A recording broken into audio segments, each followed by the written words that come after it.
లక్షల రూపాయల్లో జీతం, ఎలక్ట్రికల్ ఇంజనీర్, దేశ విదేశాల్లో పనిచేశారు, లగ్జరీ లైఫ్. కానీ డబ్బు వస్తుందనే సాటిస్ఫాక్షన్ తప్ప సమాజానికి ఏమి చేయలేమనే ఒక బాధ.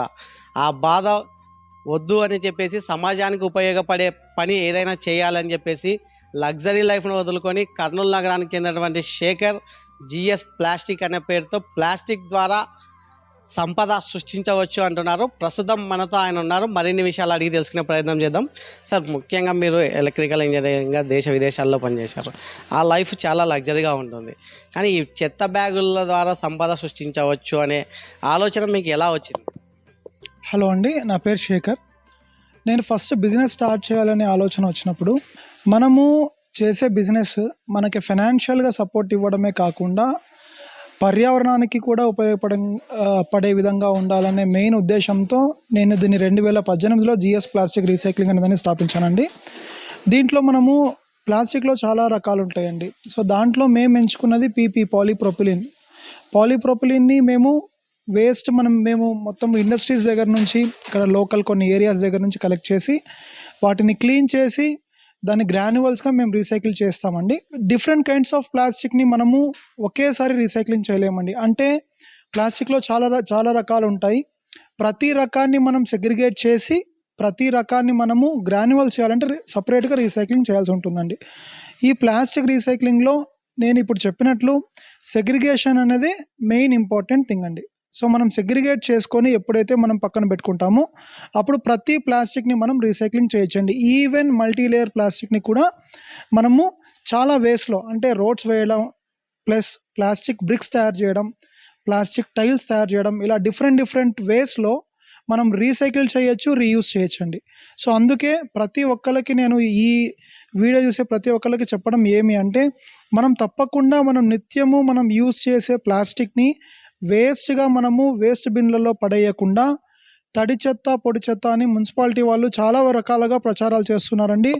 ప్లాస్టిక్ని మాత్రం మనం సపరేట్గా చేసి మనం మున్సిపాలిటీ వాళ్ళకి ఇవ్వడము లేదా రీసైక్లర్లకు ఇట్లా ఇవ్వడం జరిగితే మనము ప్లాస్టిక్ కాలుష్య రహిత వాతావరణాన్ని మనము మన ఫ్యూచర్ జనరేషన్కి ఇచ్చినట్లు అవుతుందండి. అంటే ప్రస్తుత కాలంలో ఎక్కడ చూసినా కూడా ఇప్పుడు ఏంటంటే ప్రతి ఒక్కరు కూడా ఎక్కడికైనా ఒక కూరగాయలు వెళ్ళాలి, లేదంటే ఏదైనా బ్యాగ్ అంగట్లో సరుకులు తీసుకోవాలి, అందరూ కూడా ప్లాస్టిక్ అలవాటు పడ్డారు. అంటే దేశంలో ఎన్ని వేల మెట్రిక్ టన్నుల ప్లాస్టిక్ వాడుతున్నారో దాంట్లో ఎంత మటుకు రీసైక్లింగ్ జరుగుతూ ఉంది? ప్రజెంట్ 2002 స్టాటిస్టిక్స్ ప్రకారం అండి, ప్రతి సంవత్సరము మన ఇండియాలో 62 million tons waste plastic produce అవుతుందండి. దాంట్లో 20% మాత్రమే రీసైక్లింగ్ అవుతుంది. మిగతా రీసైక్లింగ్ కాకుండా చాలా రకాలుగా కాలుష్యాన్ని చేస్తూ ఉందండి. ఇలా మనం చేస్తూ పోయినాము అంటే మన భవిష్యత్తు తరాలకి మనము మంచి ఎన్విరాన్మెంట్ని ఇవ్వని వాళ్ళం అవుతామండి. సో తప్పకుండా ప్రతి ఒక్కరికి ప్లాస్టిక్ పొల్యూషన్ పైన అవగాహన ఉండాలి. ప్లాస్టిక్ని మనం ఏ విధంగా యూజ్ చేయాలి, సింగిల్ యూజ్ ప్లాస్టిక్ని మనము యూజ్ చేయకూడదు. అంటే ఇప్పుడు మీరు చెప్పినట్లు క్యారీ బ్యాగ్స్ కానీ, తర్వాత మనము ఏదైనా వేరే వస్తువుల్ని మనం కొన్నప్పుడు వాటిపైన వచ్చే ర్యాపర్స్ కానీ, ఇవన్నీ సింగిల్ యూజ్ ప్లాస్టిక్ అండి. ఈ సింగిల్ యూజ్ ప్లాస్టిక్ని మనము ఎంతవరకు తగ్గిస్తే మనము పర్యావరణానికి అంత మేలు చేసిన వాళ్ళం అవుతామండి. మీ జిఎస్ ప్లాస్టిక్ రీసైక్లింగ్లో ఎలాంటి ప్లాస్టిక్ని కలెక్ట్ చేస్తారు? ఆ ప్లాస్టిక్ రీసైక్లింగ్లో వాటి నుంచి ఏం తయారు చేయొచ్చు? కరెక్ట్. మేము కలెక్ట్ చేసేది నేను మీకు ఇంతకుముందు చెప్పినట్లు అన్ని ప్లాస్టిక్స్ని మనము ఒకేసారి రీసైక్లింగ్ చేయలేమండి. ఎందుకంటే ఒక్కొక్క రకమైన ప్లాస్టిక్కి ఒక్కొక్క ప్రాపర్టీస్ ఉంటాయండి. వాటి మెల్టింగ్ టెంపరేచర్స్ డిఫరెంట్గా ఉంటాయండి. సో మేము ఇక్కడ మా జిఎస్ ప్లాస్టిక్ రీసైక్లింగ్లో పీపీ అంటే పాలీప్రొపిలిన్, మీరు ఇక్కడ చూస్తున్నట్లు ఇవన్నీ మన సిమెంట్ బ్యాగ్స్, జంబో బ్యాగ్స్, వాటి తర్వాత మనము బియ్యం దానిలో యూస్ చేసిన సంచులు అన్ని పాలీప్రొపిలిన్ అండి. అవన్నీ మేము కలెక్ట్ చేసి వాటిని క్లీన్ చేసి గ్రైండింగ్ చేసి అగ్లోమిరేషన్ అనే ప్రాసెస్ తర్వాత ఎక్స్ట్రూడర్ అనే మెషిన్లో వేయడం ద్వారా మేము ప్లాస్టిక్ గ్రాన్యువల్స్ తయారు చేస్తామండి. రీసైక్లింగ్లో మేము ఎంచుకున్నది గ్రాన్యువల్స్ మ్యానుఫ్యాక్చరింగ్. ఈ గ్రాన్యువల్స్ని అంటే మా ఎండ్ ప్రోడక్ట్స్ని ప్లాస్టిక్ చైర్స్, మనం ఇంట్లో నిత్యావసరంగా యూజ్ చేసే చైర్స్, తర్వాత బకెట్స్, టబ్స్, మగ్స్, ఇవన్నీ ఈ పీపీతోనే తయారు చేస్తారండి. ఈ రీసైక్లింగ్ ప్లాంట్ పెట్టాలి అంటే ఎంత ఖర్చు అవుతుంది? మేము ఇది 2018లో పెట్టినప్పుడు ఇంక్లూడింగ్ షెడ్, తర్వాత మెషినరీ, తర్వాత దీనికి సంబంధించిన ఇన్‌ఫ్రాస్ట్రక్చర్ మొత్తం కలిసి అరౌండ్ ఒక 30 లాక్స్ దాకా వచ్చిందండి. అంటే దట్ డిపెండ్స్ అండి. ఇప్పుడు మేము మా ప్లాంట్ కెపాసిటీ వచ్చేసి ఒక రోజుకి 1 టన్, 1 టన్ ప్లాస్టిక్ రీసైక్లింగ్ మేమిక్కడ చేస్తామండి. ఇంతవరకు మా రీసైక్లింగ్ యూనిట్‌లో మేము అరౌండ్ ఒక 300 టన్స్ ఆఫ్ వేస్ట్ ప్లాస్టిక్‌ని రీసైకిల్ చేశామండి. కరోనా నేపథ్యంలో ప్రతి ఇండస్ట్రీ కూడా చాలా అనేక ఇబ్బందులు ఎదుర్కొన్నారు. అంటే ఈ ప్లాస్టిక్ రీసైక్లింగ్ చేసే యూనిట్‌లో మీరు ఎదుర్కొన్న ఇబ్బందులేంటి? కరోనా టైంలో మెయిన్ మేము ఫేస్ చేసింది ట్రాన్స్‌పోర్టేషన్ ఇష్యూస్ అండి. దాని తర్వాత మ్యాన్ పవర్ ఇష్యూస్. ఇక్కడ మనకి వర్క్ చేసే లేబర్ మొత్తం మేము ఔట్‌సోర్సింగ్‌లో బయట నుంచి తెచ్చుకుంటామండి. సో, అప్పుడు ట్రాన్స్‌పోర్టేషన్ ఇష్యూస్ వల్ల మెటీరియల్ రావడం దగ్గర నుంచి, మళ్ళా మెటీరియల్ మేము డిస్పాచ్ చేయడం దగ్గర నుంచి, మ్యాన్ పవర్ ఇష్యూస్ కూడా చాలా ఫేస్ చేశామండి. కరోనా తర్వాత పరిస్థితులు ఓకే అండి. ఇప్పుడైతే ప్రెజెంట్‌గా we don't have any issues. అంటే మీకు ఈ ప్రభుత్వం తరపున మీరు సమాజానికి ఉపయోగపడే ఒక ప్లాస్టిక్ పెనుభూతాన్ని నుంచి సమాజాన్ని రక్షించాలనే ఒక ఆలోచన చేస్తున్నారు. ప్రభుత్వం నుంచి మీరు ఎటువంటి హెల్ప్ ఏమైనా కోరుకుంటున్నారా? తప్పకుండా అండి.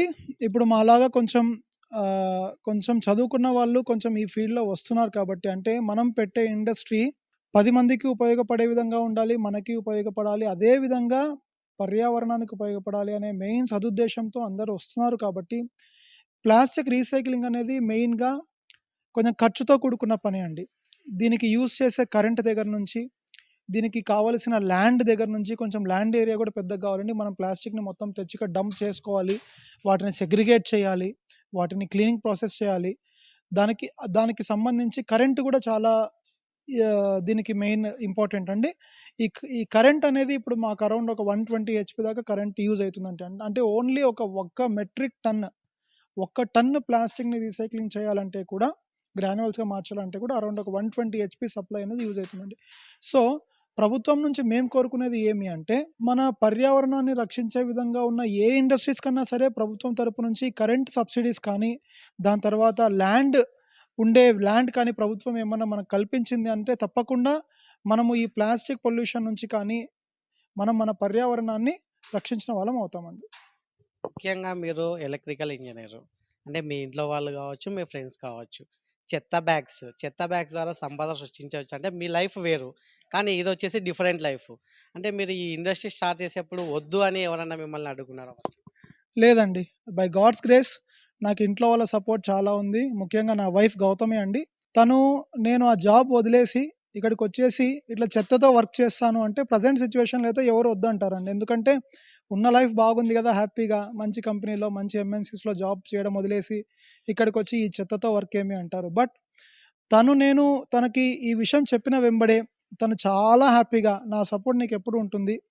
నువ్వు ఏమన్నా చెయ్యి. దేనికి అంటే ప్రెజెంట్ సిట్యుయేషన్‌లో అండి నేను ఈ వీడియో చూసే వ్యూవర్స్‌కి నేను ఒక్కటే చెప్తున్నాను.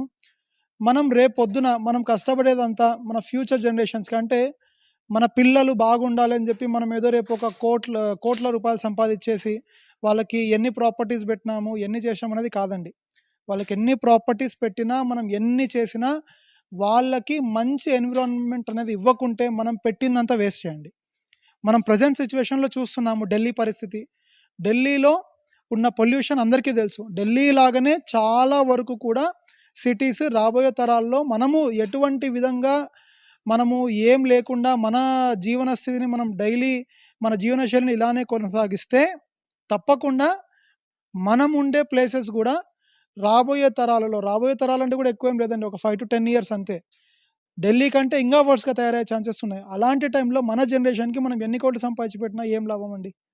సో, తప్పకుండా ప్రతి ఒక్కళ్ళు ప్లాస్టిక్ పొల్యూషన్ అనే దాన్ని గురించి తప్పకుండా అవగాహన పెంచుకోవాలి. దీన్ని ఏ విధంగా మనము సెగ్రిగేట్ చేసి మున్సిపాలిటీకి కానీ, రీసైక్లర్‌లకి కానీ, దీన్ని ఏ విధంగా రీయూజ్ చేసి మనం వాళ్ళకివ్వాలి అనే దాని గురించి తప్పకుండా అవగాహన పెంచుకోవాలని నా ఉద్దేశ్యం. మామూలుగా ఈ ప్లాస్టిక్ రీసైక్లింగ్ చేయడం ద్వారా అంటే చెత్త నుంచి సంపద సృష్టించవచ్చని మీరంటున్నారు. టర్నోవర్ పరంగా చూసుకుంటే ఎలా ఉంటుంది? టర్నోవర్ పరంగా చూసుకుంటే బాగానే ఉంటుందండి. మనం చేసే ఉద్యోగాలతో పోల్చుకుంటే కూడా ఇది ఇంకా బాగానే ఉంటుంది. బట్ నేను చెప్పేదేమి అంటే, నాకు కూడా చాలామంది ఫోన్స్ చేస్తూ ఉంటారండి. మేము ఇట్లా రీసైక్లింగ్ యూనిట్ పెట్టాలనుకున్నాము. ఏ విధంగా ఉంటుందని చెప్పి చాలా వరకు నాకు కూడా ఫోన్స్ వస్తూ ఉంటాయండి. నేను చెప్పేదేమి అంటే, ప్రభుత్వము ఇట్లా యువ పారిశ్రామికవేత్తల కంటే ఎవరికైతే ఈ ప్లాస్టిక్ పొల్యూషన్ని మేము తగ్గించాలా, దీన్నే మనము బిజినెస్గా ఎంచుకొని మనం రాణించాలి అనుకునే వాళ్ళకి ప్రభుత్వం కూడా తగిన ప్రోత్సాహకాన్ని ఇస్తే తప్పకుండా వాళ్ళు ముందుకు వచ్చి ఈ ప్లాస్టిక్ పొల్యూషన్ అనేది తగ్గించడానికి ఇంకొన్ని ఇండస్ట్రీస్ పెడితే అది మనకే కాకుండా ఇప్పుడు ప్రజెంట్ ఎంప్లాయ్మెంట్ని జనరేషన్ చేయడమే కాకుండా భవిష్యత్తు తరాలకి కూడా ఒక మంచి ఎన్విరాన్మెంట్ని ఇచ్చిన వాళ్ళకు మనం అవుతామండి. నేను అందరికీ చెప్పేది ఇదే. ఇప్పటికే పర్యావరణం మొత్తం కూడా పొల్యూషన్ అయ్యి చాలా ఇబ్బంది పడుతున్నాము. భవిష్యత్ తరాల్లో కూడా ఈ ప్లాస్టిక్ పెనుభూతం నుంచి భవిష్యత్ తరాలను రక్షించాలంటే ఇప్పటికైనా సరే రాష్ట్ర ప్రభుత్వం కావచ్చు, యువ పారిశ్రామికవేత్తలు అందరూ కూడా ప్లాస్టిక్ రీసైక్లింగ్ యూనిట్లు పెట్టి భవిష్యత్ తరాలను ఈ ప్లాస్టిక్ పెనుభూతాన్ని నుంచి రక్షించాలని చెప్పేసి శేఖర్ కోరుతున్న పరిస్థితి. కెమెరామెన్ సురేష్తో రామాంజనేయులు, సుమన్ టీవీ, కర్నూలు.